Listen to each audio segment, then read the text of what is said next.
ফ্যানের সঙ্গে দড়ি দিয়ে ঝুলিয়ে রাখা হয় এবং এই যে তাকে ঝুলিয়ে রাখা হয়েছিল, যে দড়িটি সেখানে ব্যবহার করা হয়েছে সেটা ডন তার স্বীকারোক্তিমূলক জবানবন্দি মতে ডন নিজে তার মাজায় বেঁধে সেখানে নিয়ে গিয়েছিল। রিজভী আহমেদ ওরফে ফরহাদ তাকে আসামি করা হয় এবং সেও আবার এই হত্যা মামলারও আসামি।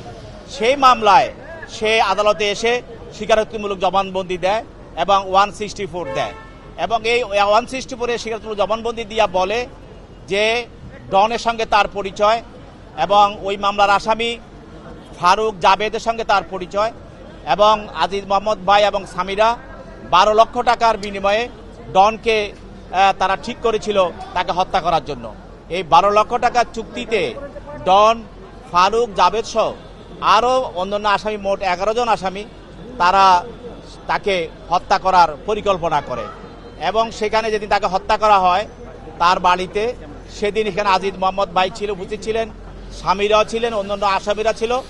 তাকে প্রথমে তার নাকে মুখে ক্লোরোফর্ম দেওয়া হয়, ক্লোরোফর্ম দিয়ে তাকে অচেতন করা হয় এবং তার অচেতনটাকে তাকে আরও গভীর করার জন্য, নিশ্চিত করার জন্য তাকে ইঞ্জেকশনও দেওয়া হয়।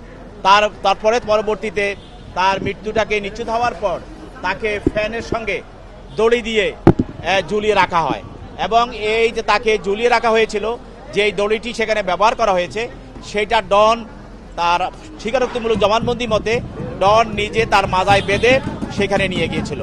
এই জবানবন্দির ভিত্তিতে পরবর্তীতে আদালত এই সালমান শাহের এই হত্যা মামলাটি বিজ্ঞ আদালতে থানায় গ্রহণ করে এবং সেই মামলার আসামি হিসাবে আজকে ডনকে গ্রেপ্তার করে বিজ্ঞ আদালতে উপস্থাপন করা হয়।